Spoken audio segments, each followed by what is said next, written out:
Shalom, jemaat Kristus dimanapun kita berada. Pemberitaan firman Tuhan kita pada hari ini terambil dari Filipi 4 ayatnya yang ke-11 sampai dengan 12. Filipi 4 ayatnya ke-11 sampai 12. Dengan tema yang saya angkat pada hari ini adalah ketekunan dan rasa syukur dalam setia terhadap keadaan. Sekali lagi, ketekunan dan rasa syukur dalam setia terhadap keadaan. Begini firman Tuhan. Kukatakan ini bukanlah karena kekurangan, sebab aku telah belajar mencukupkan diri dalam segala keadaan. Aku tahu apa itu kekurangan, dan aku tahu apa itu kelimpahan. Dalam segala hal dan dalam segala perkara, tidak ada sesuatu yang merupakan rahasia bagiku, baik dalam hal kenyang maupun dalam hal kelaparan, baik dalam hal kelimpahan maupun dalam hal kekurangan. Sejauh ini pemberitaan firman Tuhan. Biarlah pemberitaan firman Tuhan ini bisa kita terapkan dalam kehidupan kita sehari-hari. Amin. Nah, saudara-saudari yang terkasihi di dalam nama Tuhan Yesus, pernahkah kita mungkin melihat orang di luar sana, orang di emperan jalan, orang di lampu merah, meminta-minta untuk mencukupkan dirinya karena hal kekurangan yang ada di dalam dirinya? Apa landasan dalam pemikiran kita untuk ketika kita melihat, wah, orangnya ini kesusahan, dia mengalami kekurangan dalam dirinya sehingga dia meminta-minta di jalan ini, apa yang harus aku lakukan? Ada dua opsi. Yang pertama, memberikan dia sedikit uang, dan yang kedua, tidak mengasihinya. Kenapa tidak mengasihi? Karena opsi yang kedua ini mengatakan bahwasanya kamu masih bisa kerja kan? Lihat tubuh kamu, lihat postur tubuh kamu, lihat penampilan kamu. Kamu itu masih bisa bekerja, kamu itu masih bisa bekerja di luar sana, belajar. Masa kamu minta-minta? Lihat, gak ada kekurangan di dalam diri kamu itu. Kamu itu masih bisa bekerja loh, belajar. Nah, itu dari opsi. Nah, dari opsi ini mana yang kita pilih? Itu tergantung dari apa yang kita pilih. Nah, dari ilustrasi yang saya gambarkan tadi, itu yang menggambarkan bagaimana Paulus memberitakan Injil kepada jemaat di kota Filipi, yang mengatakan bahwasanya yang tadi kan di ayat 11, kukatakan ini bukanlah karena kekurangan, sebab aku telah belajar mencukupkan diri dalam segala keadaan. Ingat, kan kata Paulus mengatakan ini bukanlah karena kekurangan. Kekurangan itu tidak menjadi hal yang prioritas dalam diri kita, karena dalam kekurangan itu kita jangan menampakkan dirinya, kita jangan menampakkan dalam hal yang namanya kekurangan tersebut. Tetapi dari kekurangan itu kita bisa mencukupkan diri kita. Begitu. Segala apa yang kita alami, kita bisa, apa yang kita bisa terapkan, apa yang bisa kita cukupkan dalam diri kita itu, kita bisa menutupi hal kekurangan tersebut. Nah, dalam segala keadaan mungkin yang dulunya COVID, kita kan pasti mengalami yang namanya kekurangan. Dan sekarang COVID kan gak ada lagi. Nah, dulu di saat COVID pasti setiap manusia mengalami kekurangan. Yang awalnya kerja di kantor, sekolah, pergi ke sekolah dan sebagainya, itu kan pergi keluar. Nah, pada saat itu kan saat COVID melanda, semua dibatasi. Yang pertama work from home, kemudian study from home, belajar dari rumah dan bekerja dari rumah. If you say about bagaimana COVID ini bisa datang, itu kan kemungkinan besarnya itu kan kita kembali lagi bahwasanya COVID itu kan datang dari ulah manusia itu sendiri. I think from my thinking about the COVID is muncul itu karena ulah manusia itu sendiri. Karena from the doctor is to menciptakan hal, dia nggak tahu bahwasannya itu suntik yang dia suntikkan kepada orang itu adalah rupanya adalah COVID. Gitu. Makanya menyebar sampai sekarang, menyebar ke seluruh dunia, dan puji Tuhannya sekarang dunia sudah aman dan Indonesia sudah menerapkan dari yang namanya COVID itu tadi, pandemi, dan sekarang menjadi endemi. Nah, begitulah sekarang kan keadaan kita kan sudah kembali normal, tidak ada lagi yang namanya COVID. Tapi kita bisa menjumpai orang-orang masih memakai masker. Kenapa? Kan kita bisa bertanya, kenapa sih kamu masih memakai masker? Kan gak ada lagi COVID. Nah, pasti orang itu tersebut pasti jawab. Yang pertama pasti mungkin gini. Opsi pertama yang dia jawab pertama adalah aku sudah nyaman dengan masker. Yang kedua, dia mungkin malu akan dirinya, mukanya yang jelek atau apa segala macam, sehingga dia menutupkan dirinya. Itu dia.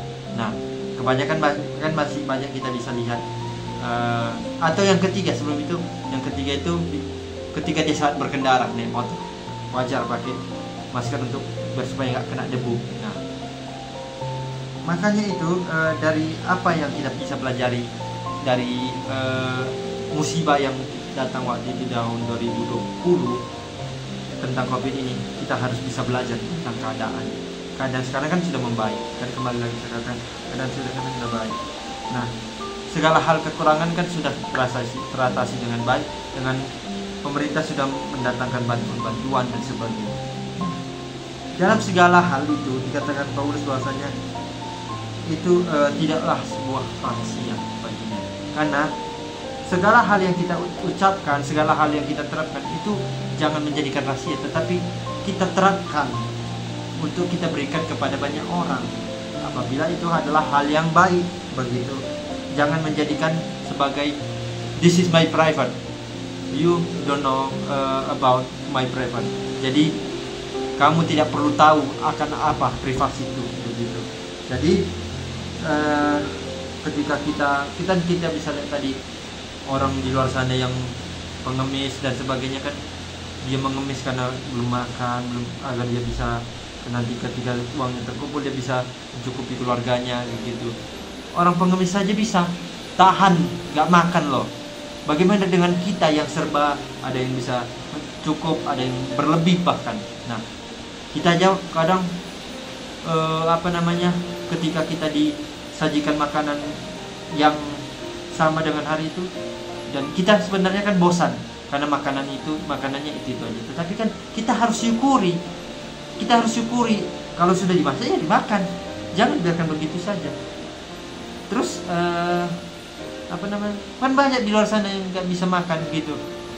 Nah, karena kita lihat di luar sana kan pengemis banyak yang kekurangan, banyak yang mengalami rasanya itu kayak seperti kurang mencukupi kehidupan keluarganya. Terlebih lagi dari dalam cerita Alkitab.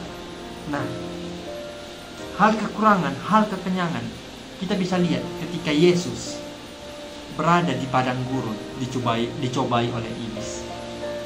Dia dicobai iblis berapa lama? 40 hari malam. 40 hari 40 malam. Tanpa minum, tanpa makan, tanpa tidur, tanpa istirahat. Bagaimana dengan kita? Kisah dari Yesus Kristus ini menggambarkan di padang gurun, membuktikan bahwasanya ketika iblis mencobai dia tahap demi tahap, step by step, dia mau mengatakan bahwasanya dia tidak mau menonjolkan diri, tapi dia membuktikan bahwasanya iblis, nyahlah kau. Ketika iblis mengatakan, cobalah kau menjatuhkan dirimu, apa tanggapan Yesus? Dia kan nggak mau. Hanya orang bodoh yang bisa mengatakan, wah yaudah, kalau aku jatuh, kau yang menyelamatkan, kamu yang menyelamatkan. Jangan seperti itu. Tuhan dalam rasa apa yang dirasakannya di padang gurun mau mengajarkan kepada kita. Yesus saja bisa tahan, gak makan, gak minum, gak tidur, gak istirahat selama 40 hari 40 malam. Kita aja yang gak tidur aja bisa, mata ini langsung capek. Terus kalau kita merasa lapar, pasti perut kita sakit. Beda dengan Yesus sendiri. Nah, oleh sebab itu saudara-saudari Kristus yang dikasihi, mari kita belajar dari kisah Yesus Kristus yang di padang gurun selama 40 hari 40 malam dicobai oleh iblis. Kenapa iblis mencobai Yesus? Karena dia mau mencobai melihat bagaimana si kuasa Kristus ini, kenapa banyak orang percaya kepadanya, banyak orang percaya akan ajarannya, sehingga orang-orang yang percaya kepadanya tunduk dan patuh serta menjalankan firman yang diterapkan atau yang dikatakan Yesus Kristus dan diterapkan dalam kehidupannya sendiri. Nah, oleh sebab itu saudara-saudara yang terkasih, jika kita mengalami kekurangan, kesulitan, dan juga masalah, datanglah kepada hadirat Tuhan. Ingat, keadaan kita itu kita tentukan dengan cara hidup kita, dengan cara berpola hidup kita, apa yang baik kita lakukan kepada Tuhan. Kita mari belajar dari apa yang dilakukan Yesus Kristus ketika dia menghadapi dan dicobai oleh iblis selama 40 hari 40 malam di padang gurun. Dari situ kita bisa belajar bahwasanya keadaan yang membuat kita ketika kita sakit pasti kesusahan. Bagaimana kita hanya memikirkan bagaimana dari keadaan kita sakit ini, bagaimana kita memikirkan supaya keadaan kita bisa pulih kembali. Ketika kita tertindas, bagaimana kita cara memikirkan orang-orang lain merangkulkan tangan kita untuk kita supaya bangkit dan bisa kembali kepada hidup normal dan mengalami yang namanya hidup berkat kepada Tuhan. Aplikasi dalam pemberitaan firman Tuhan ini mau mengajarkan kepada kita adalah syukurilah apa yang ada di dunia ini. Terapkanlah kehidupan kita itu dengan melakukan hal yang baik. Jangan sampai kita menjumpai orang lain ketika dia mengalami kesusahan, kita menolak apa yang kita menolak mentah-mentah dan tidak menolong. Tetapi ingatlah, ketika kita menolong akan orang yang kurang mampu, kita mendapatkan hal kelimpahan dalam diri kita. Dan percayalah, Tuhan akan senantiasa memberkati kita, menjagai kita, melindungi kita dimanapun kita berada. Amin. Tuhan Yesus memberkati.